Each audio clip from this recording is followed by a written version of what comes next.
You chopped it. Your hair. Chopped it all. Yeah, it's like, yeah, it's completely gone. It's wet. It's normally, it like gets really, really fluffy when it's dry, but you know, had to take a shower and all that. So yeah, for those who don't know what Dacia's talking about, my hair was to my waist. Actually, it was longer. It was like basically it got into my butt and I was sitting on it and I was catching it in car doors and I went, I'm done. So I cut it Beautiful. off. Thank you. Oh, Lena, you've seen it before too. Yes, I have. Yes, indeed. All right, everybody, welcome. I'm trying to think. I know there was a couple people that said that did respond that they weren't going to be here. So I think, I don't know if there's one more person coming for all of you, but I'm writing down who is here.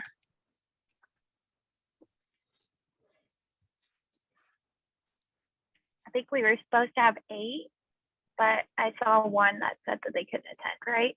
Yeah, and I had 2 others that responded directly to me. So Jonathan can't make it, and then Kevin had a last minute work thing that he had to do.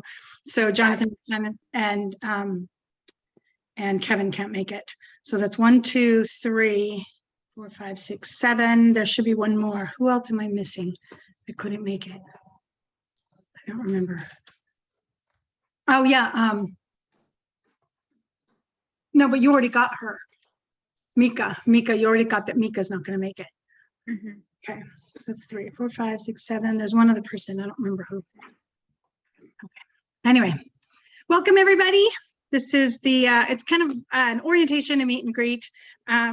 After today, you should, know if you're going to, actually, because Dacia is not one of Dacia's a trainer who's going to introduce herself sooner. So we are missing a couple more people. Let me see my original list and see who is not here. Let's see here. I can't be on too long since I have to get to a client out in Palo Alto by noon. So just a heads up, I may pop out. Not a worry. Thank you, Dacia. So we'll let you introduce yourself first. Okay, good. There's Vidi. Okay. All right. Let us do this. Doris O'Connell. Who's, oh no, that's a different meeting. Okay.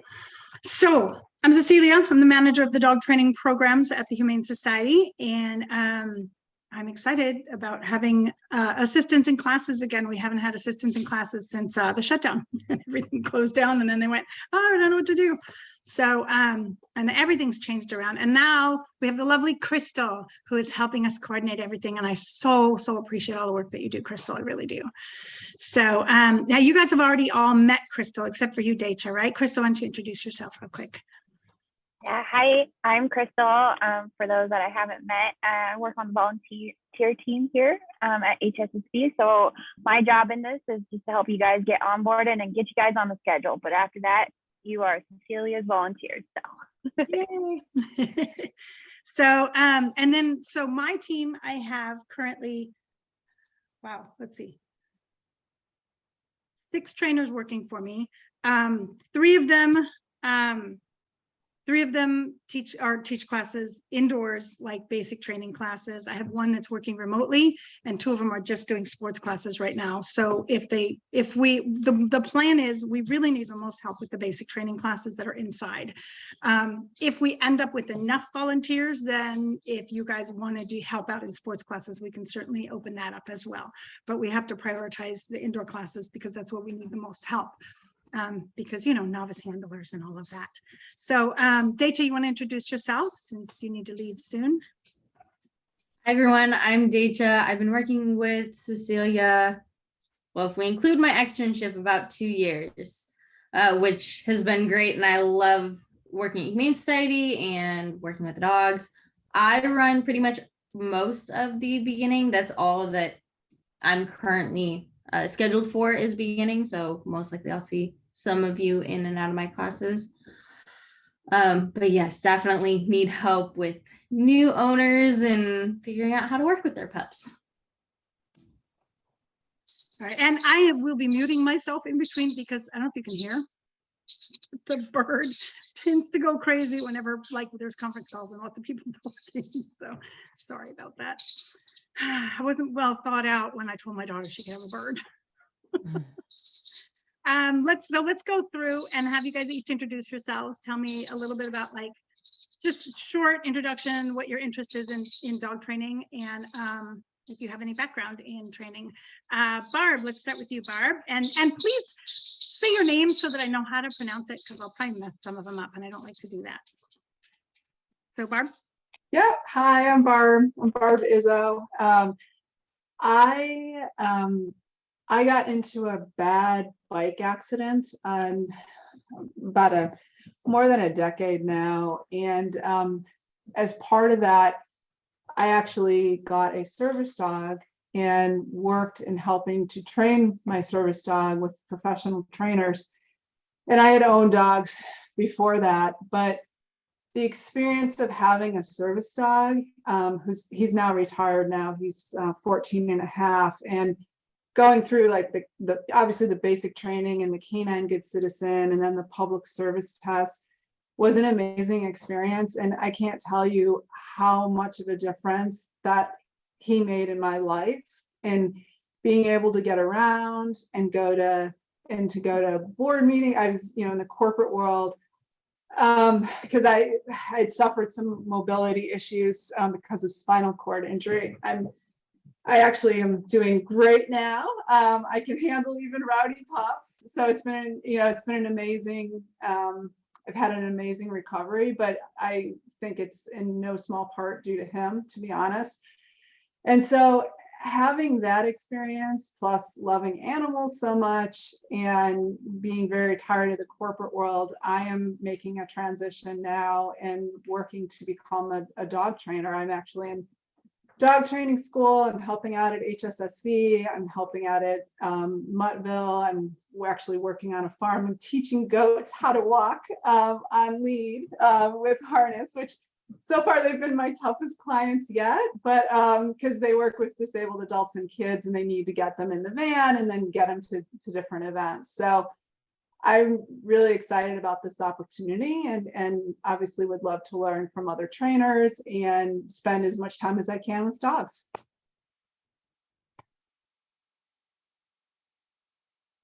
That I love to do, training farm animals and stuff like that. That's so great. So great. Let's see, Francesca. Good morning, everyone. And you pronounced it perfectly. It is Francesca. So a little bit about me, I'm a local here. I've, grown up in Milpitas, but I actually was born and raised in the Philippines, and I've always been surrounded by many, many dogs and obsessed with them. But unfortunately, right now we can't really have dogs. But my sister ended up adopting Fiona from HSSB. So, we appreciate everyone at HSSB. So I, figured I'd, give back some of my time at HSSB by volunteering. I don't have any formal dog training, but I've trained my sister's dog. So I think that counts for something, right? But yeah, that's it. Great. Excellent. Excellent. Well, welcome. Thank you. Lena. Hi, good morning. Yes, I'm Lena, and I'm studying in ABC college now, and I returned my last test this week. Hey. So I'm ready to the externship Mhm. that I'm going to do with Cecilia too. Great.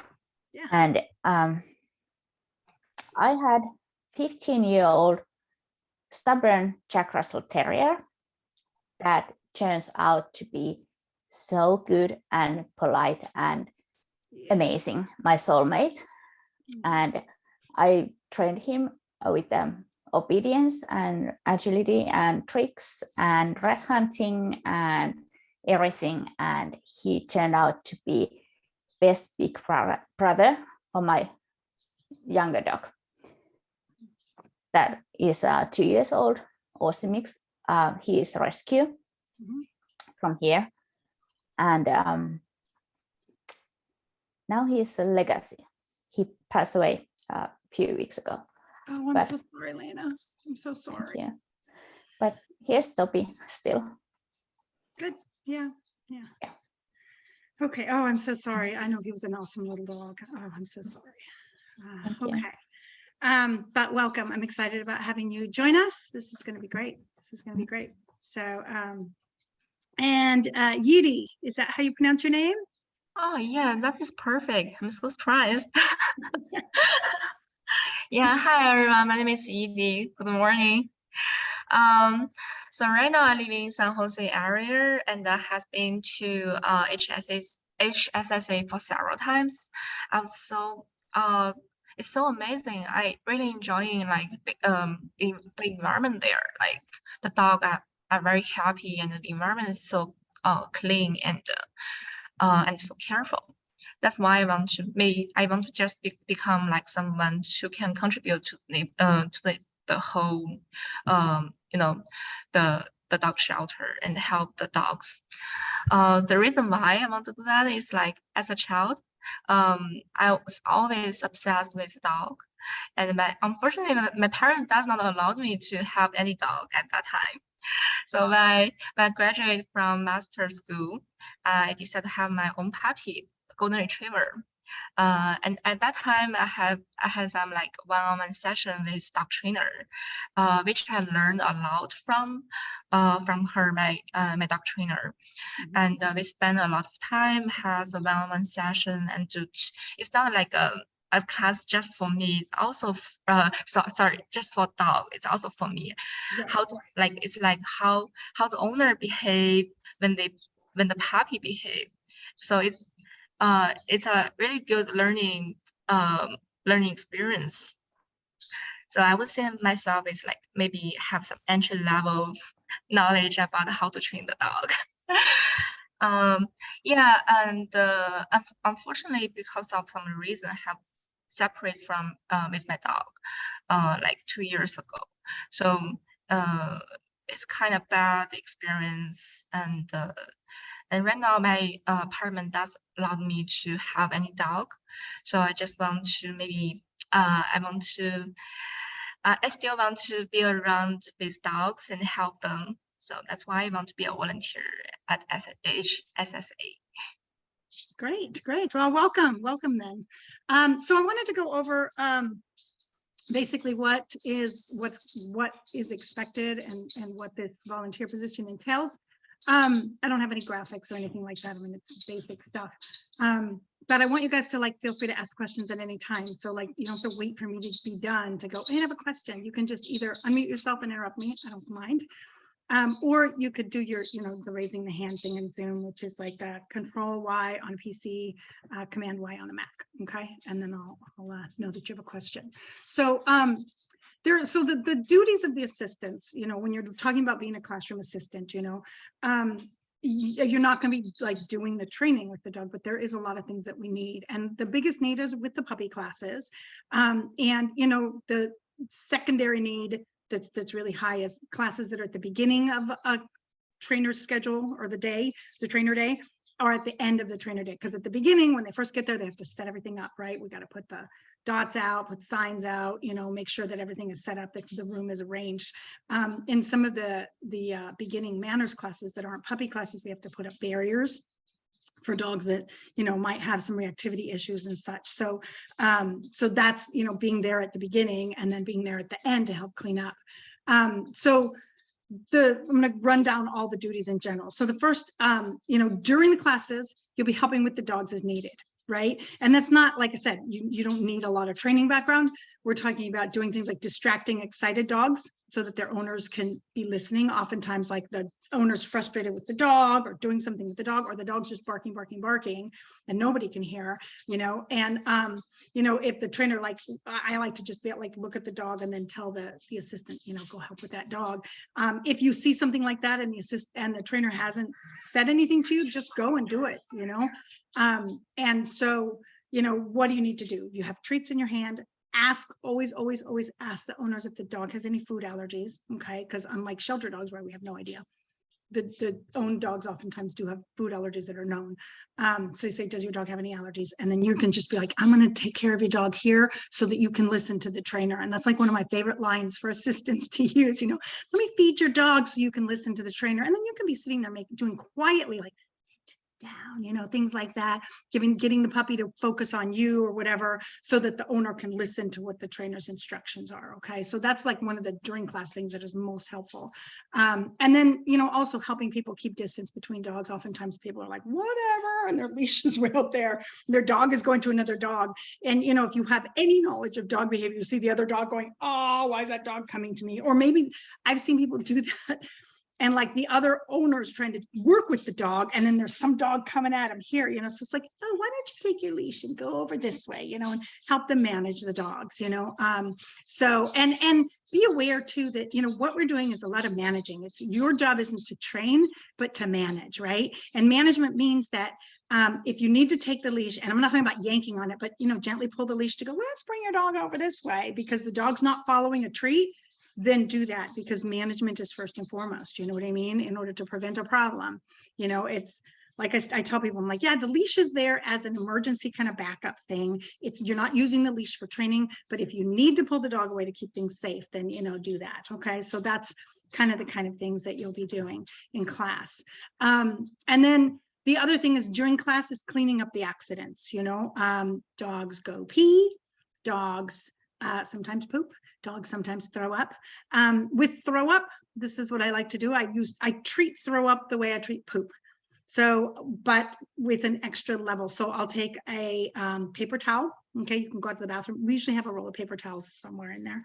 And I'll drop a paper towel on top of it. And then I do the inside out bag thing, just like I was picking up poo. And then when there's liquid left, spray it. We have spray canisters of XL, you know, the disinfectant that we use in the shelter. Spray that, and then use a towel to wipe it up. We have like washcloths and small towels and stuff to wipe stuff up. And then the trainer will show you there's a dog bone shaped bin, you know, those dog bone shaped bins that you store toys in. There's one of those. In fact, I have one. I can show you what it looks like.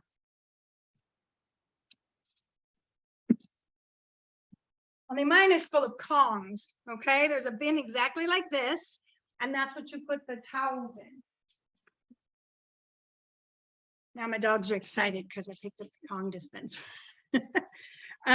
So you just put the dirty towels in that, okay, after you've cleaned up with the XL. And then you can, you know, sanitize your hands or whatever. So those are the accidents. The other thing that I do when you see an accident happening, a lot of people will be like, the dog's peeing, oh no, let's get him outside. And the dogs already started. And if they move them, it ends up as a trail instead of a puddle, right? Or as a bunch of poop, you know, instead of a pile.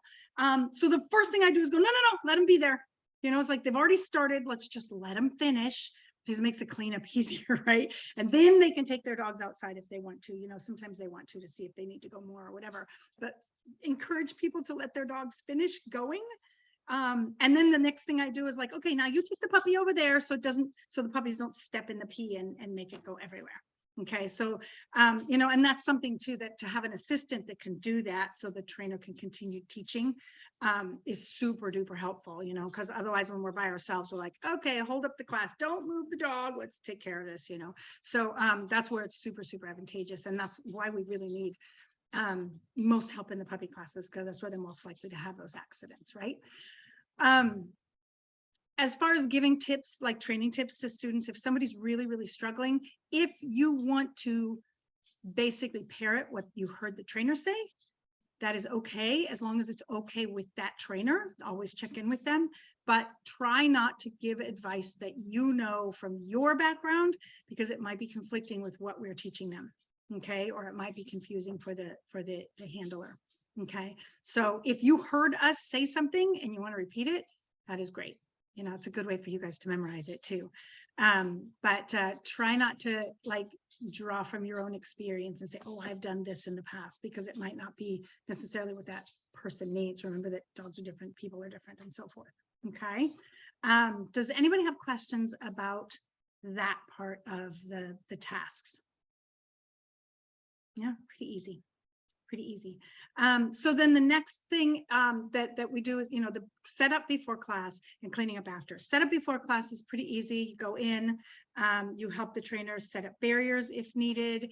If there's a puppy class, you might be moving puppy stuff. If you're helping with the puppy socialization classes, then, you know, you'll be bringing out you know, like the kiddie pool with the balls, or, you know, all kinds of distraction toys, wobbly boards, things like that. If it's a basic training class, you know, you might be directed to move some barriers or things like that. If you have problems like back problems or anything like that, let your trainer know, so that we don't ask you to lift anything that's going to be heavy and detrimental for you, or move a wall that's too heavy, okay, by yourself. The walls are on wheels, so they're pretty easy to move. They make like cubicles for the dogs that have reactivity. So that's before class. After class, of course, moving the walls back as needed up against the walls. And then after class is where kind of there's a little bit bigger commitment. We are supposed to, at the end of the last class of every day, we disinfect the room so it's ready and clean for the next day. There's a sprayer and a mop. And up until now, basically the trainer that has the end class of the day has to spray, like sweep the whole room, then spray it down and mop it. We can show you, of course, where the broom, we have a big push broom. So if you can be sweeping while the trainer's finishing up with the students, because oftentimes students stay for questions and stuff like that, that can also give us a big head start. And then the way that I see it is, you know, you decide between you and the trainer who wants to do the mopping and who wants to do the spraying, and you can get it done in no time, you know, because one person can be spraying, the other person's behind them mopping. It gets done really, really fast. With one person, it takes forever, because you're spraying, put the spray thing down, you mop, and then you know what I mean, having to keep going back and forth, or spray the whole room and then mop the whole room. It takes much, much longer, because, you know, to have to do that. So with two people, it could go much, much more quickly. So that's the end of the day cleanup, you know, that we need. And it's usually like 20 minutes after class. I plan for 30 just so that you can, you know, get everything done. But, you know, it usually takes about 20 minutes to clean up after the end of a class. Deja, do you have anything to add to that? Oh, because you don't do the end of the, you do the end of the day classes now. Well, I was also, because I have the puppy classes, still sanitizing in between each one. So that's something to note. Also, I don't know how to make more of the rescue. Oh my gosh. Okay. So you know, so we will need to go over that. We do need to go over that. I'll make a video, but it's pretty easy. You know where the kitchen is, right? Yeah. Okay. So for those of you, when you come in, we'll show you where the kitchen is. And the instructions are on the thing. It says, you know, the amount. I like to use a big bucket. There's like a pitcher that's like 2 gallons. I think it's a 2-gallon pitcher. And it's 1 ounce per gallon makes it a 1/64th, which is the solution that we use. So what I'll do is I'll get 2 gallons of water, pour it into the big spray container that we use. And then I'll get there's a little scooper there that's labeled 1 ounce, and I put 2 ounces, because it's 1 ounce per gallon, right? 2 ounces of that and pour it in, and that's that.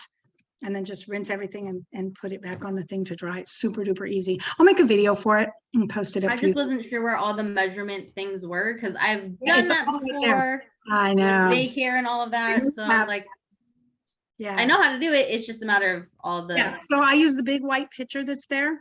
Okay. And which has all the labels for the amounts, and I just fill it to the top for 2 gallons. And then I use, which is 128 ounces, I guess. And then I use they have the little flat measuring scoopers that have 1, 2, 3, and 4 ounces measured on them. It's pretty easy. Perfect. All right. And I always put the water in first and then the Excel, and then kind of mix it a little bit. If you put Excel in first, it bubbles. Bubbles come up. It's a mess. Yep. You do Same thing with the 256 that I've used. Yeah, it all works the same. Yeah. But yeah, sanitizing between classes definitely could use. And that's not as complex, right? You just like spraying where the dogs were and mopping it real quick. Yeah. Yeah. Perfect. It is faster, but it does still take a certain amount of time, and making sure that it sits, and also managing. Something else that I do want to note for my classes, I do bring my dog in with me to be my demo.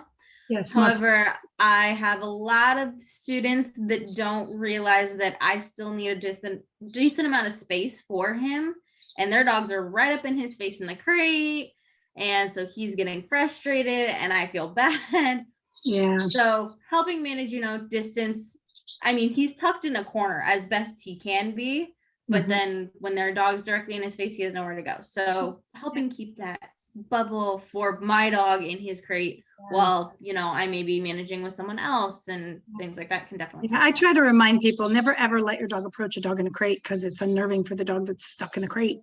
I think they forget he's in there. Yeah. Because it's a small closed crate. Because it's so small, yeah.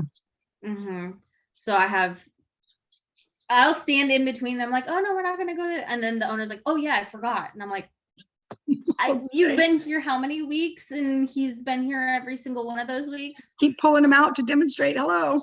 Yeah, and you watch me put him back in while he protests me to go back in the crate. But yeah, definitely management, and especially with all these new owners, I do have some that'll occasionally talk back to me because they're like, oh, well, I watched this or I watched that. And I'm like, you did sign up for this class. And trying to be as professional as possible about it of, okay, I'm glad that that has worked, but you're also telling me that it's not working. Are you willing to try another suggestion? Because there's no one way to do training. And I do state that to all my classes, just so that way they know. And if you guys want or remember something that I said, or want to ask me a question of what I think of a question a student may have, feel free to ask me and I will let you pass that information on. Awesome.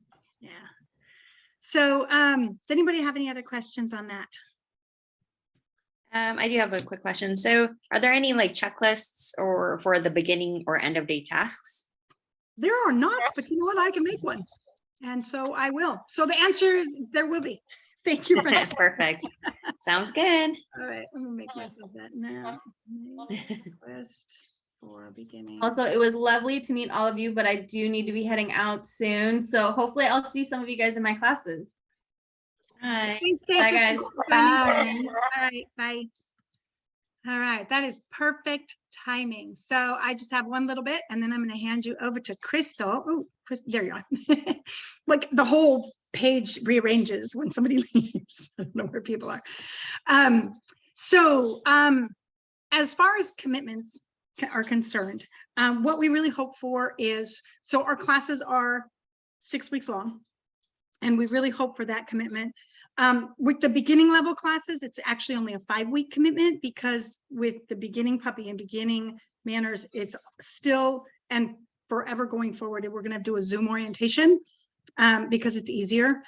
Traditionally, we've had like an in-person orientation. People aren't supposed to bring their dogs, and then invariably somebody does, and we got to entertain a dog and try to manage people. And so anyway, Zoom orientation, but then it's 5 weeks of being there consistently. So that's the kind of what we're looking for, somebody that can be there consistently.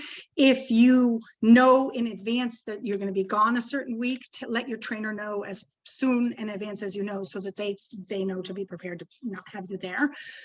Because we do things differently if we know we're not going to have an assistant versus if we know we are. So let your trainer know that you're not going to be there. If you're going to be late, just text your trainer. Okay. We obviously can't check emails while we're teaching classes, but we do check our text messages. You may help for just a single class. A single class is technically 50 minutes, but we count it as an hour. And that includes setting up before it and then cleaning up afterwards. If it's the first class of the day, it would be arriving a half hour early to help set up. If it's the last class of the day, it's planning to stay a half hour to help break down and clean up, right? And then the in-between classes, there's usually 15 to 20 minutes in between class sessions that, you can help with moving things around or what have you. You may help for more than one class if you want. Most of the people that I have actually like to help for 2 classes. I've had people that help for 3 or more, but 2 classes, because then it's like it's worth your drive to come out. You help out for 2 classes in a row. You help move things around between classes because barriers change and things like that. You know what I mean? So that's also really, really good. And that's all that I have. So yeah. And, like I said, if you want to help for multiple days, let us know. Each trainer teaches. So whenever you're committed for, you be committed for the classes for that the trainer will be the same. We each basically have our own schedules.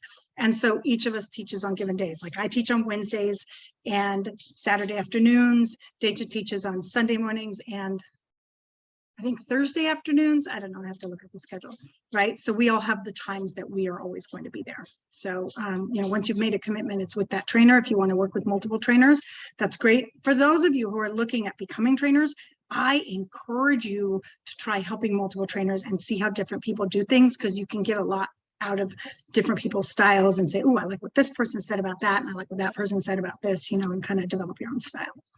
So that's my recommendation. So does anybody have any questions?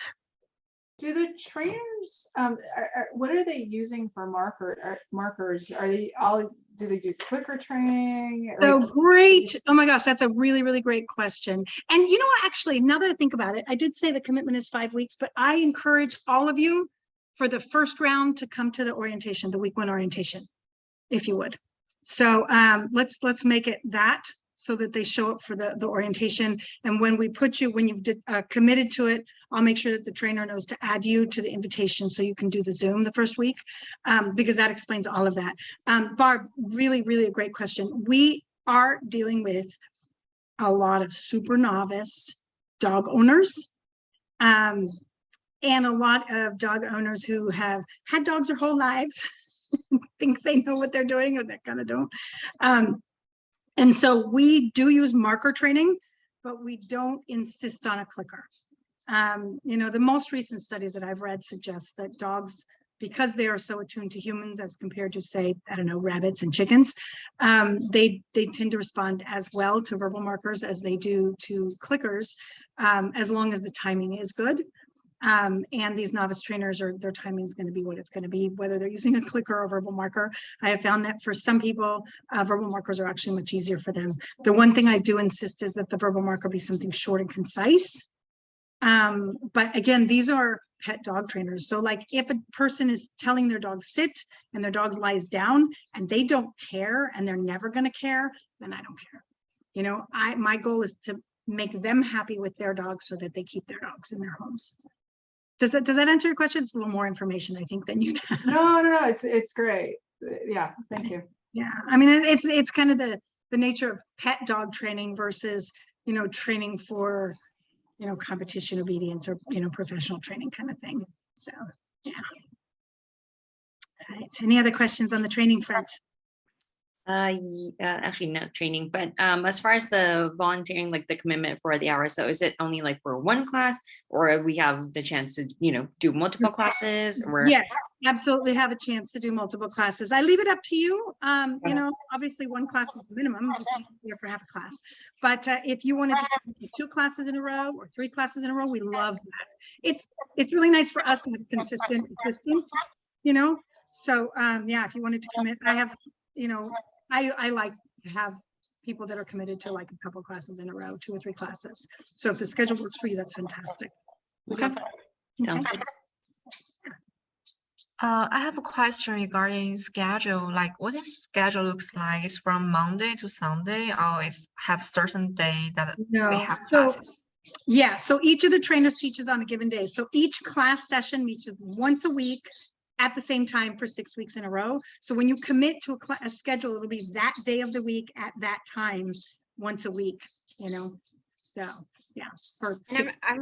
I'll show you in a second kind of what it will look like on your yeah, end. Crystal, that's what Crystal's going to take care of that. Oh, okay, gotcha. Thanks.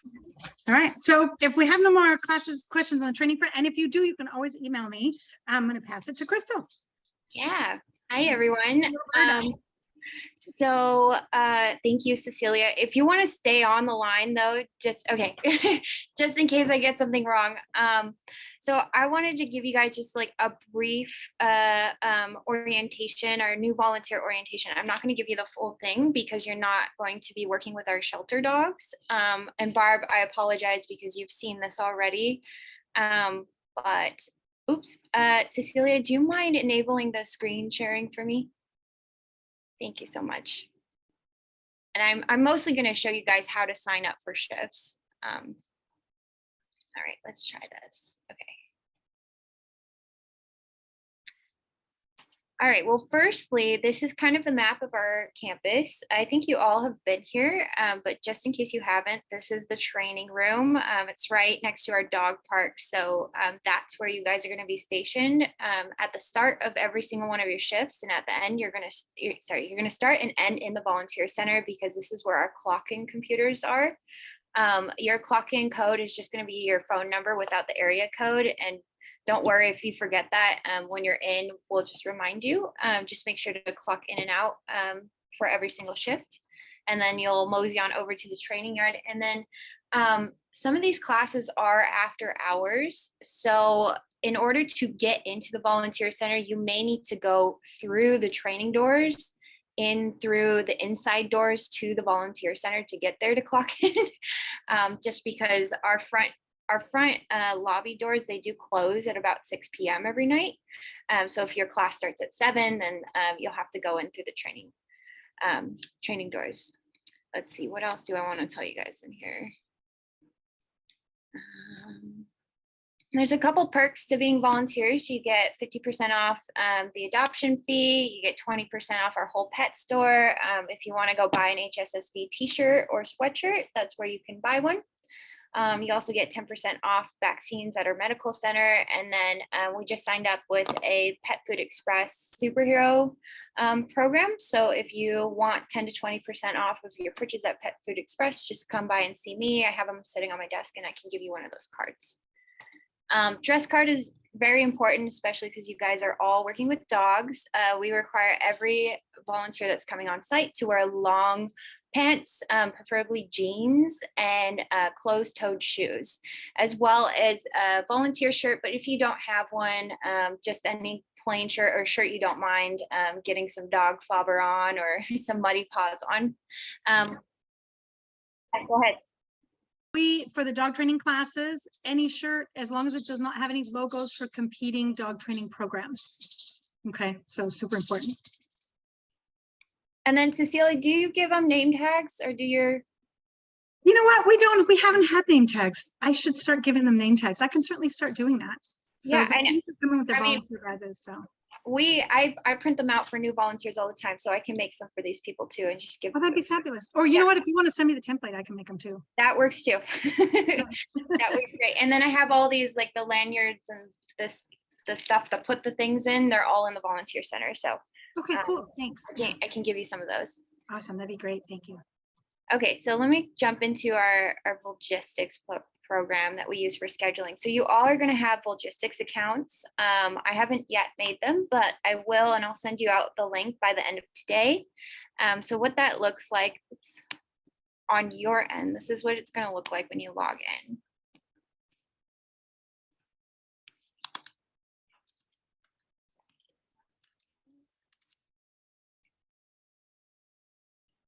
Okay, so under the scheduling tab, most of you will just have the training assistant role. Barb, since you have multiple roles, you'll see different roles available. So let's see if I have one of the training assistant on here. I have a lot of roles assigned to me, but I don't think there's, okay, let's find it. The problem about this is you have to go day by day to find the openings to sign up for. So we can, what I think might make sense is sending out a screenshot of which classes. Oh, here we go. So this is where you would schedule yourself in for a class, and it's super simple. Just say schedule me, and then that's it. And then you're scheduled. And then if you go in and you can no longer attend that class, then you just go ahead and remove yourself.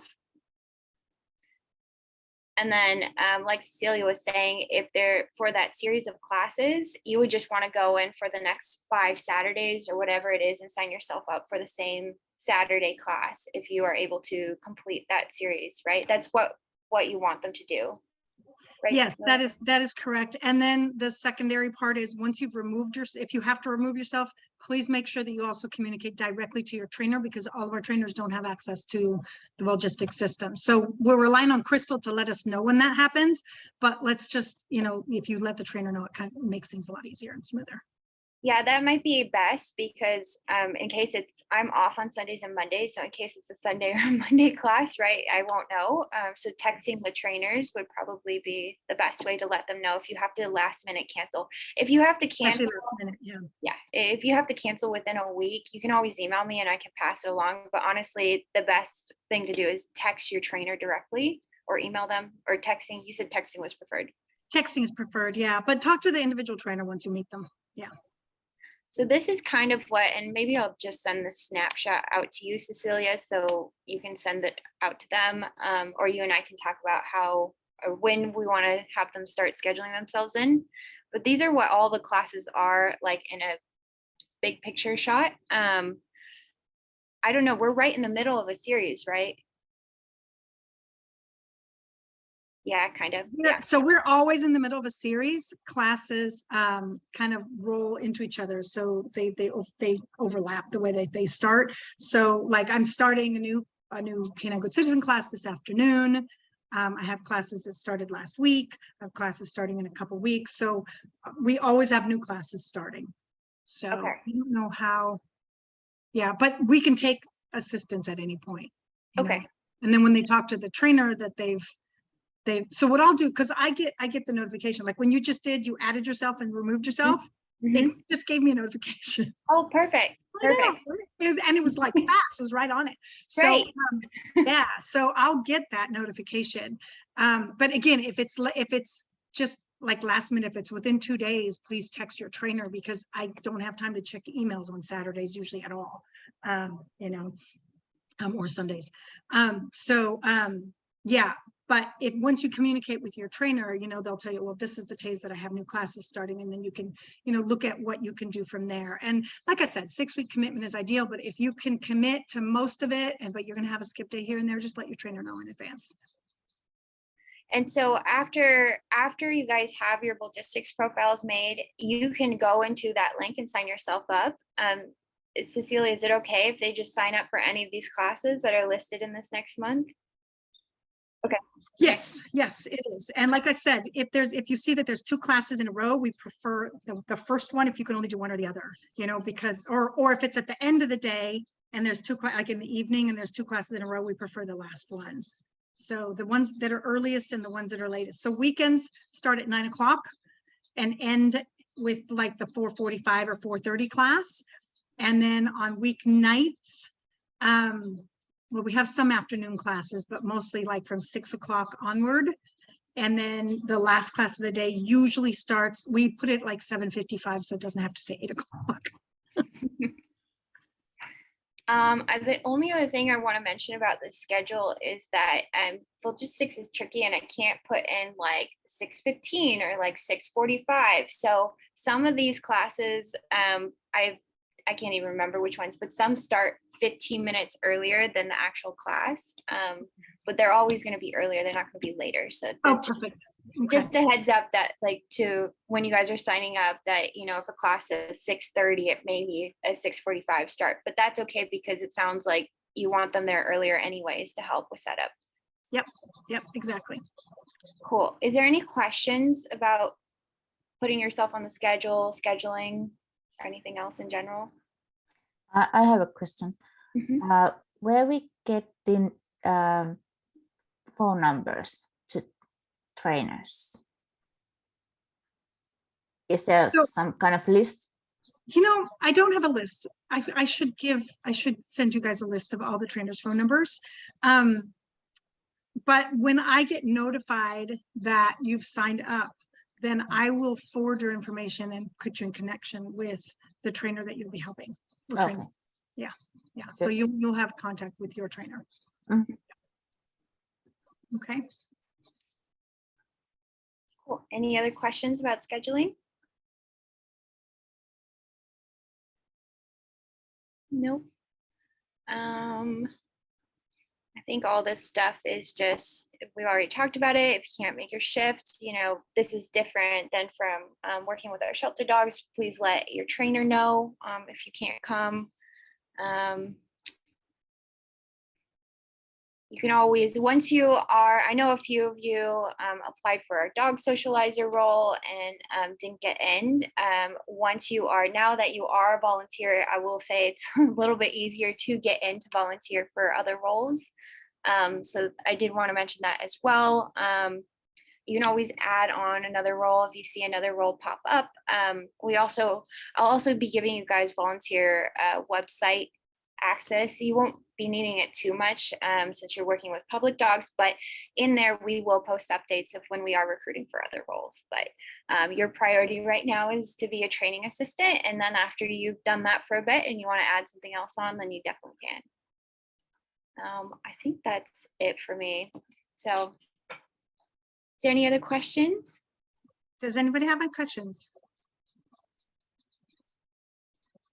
All righty. if you have more questions, you all have my email. Feel free to email me at any time. Like I said, weekends, Saturdays, I almost never get to emails because my days start early with farm stuff and then classes in the afternoon. And then I need to sleep when I go because I'm exhausted. So, but yeah, feel free to email me anytime. And then I'm going to send out a follow-up email either tomorrow or Monday when I get a chance. And I'll give you guys all my phone number for texting. Please know that for me personally, I mean, I don't know the other trainers, you have to talk to each of them individually. I won't answer my phone if I don't recognize the number usually. If you need to talk to me, text me first. This is so-and-so, can we talk? And then I'll either call you or tell you when to call me. Okay, so just, you know, got tired of all the those people trying to ask me about my car and warranty, you know. Yeah. And expect an email from me by the end of today. In addition to your logistics link, I'll also be sending out, we do need all the people who haven't registered as a volunteer to register as a new volunteer. And then we will just ask that you sign a little waiver for our on-site volunteering. So all the boring stuff, but the important stuff. So yeah, boring stuff is most important. All right. Any other questions? No, thanks for doing this and thanks for setting this up, Crystal. yeah, you're welcome. We're so excited. I know. I'm so excited about you guys. Just thank you so much for stepping up. We really appreciate it. And All right. thank you And guys. look forward to Thank seeing you guys in you. classes. Thank you. Bye. Yes, bye.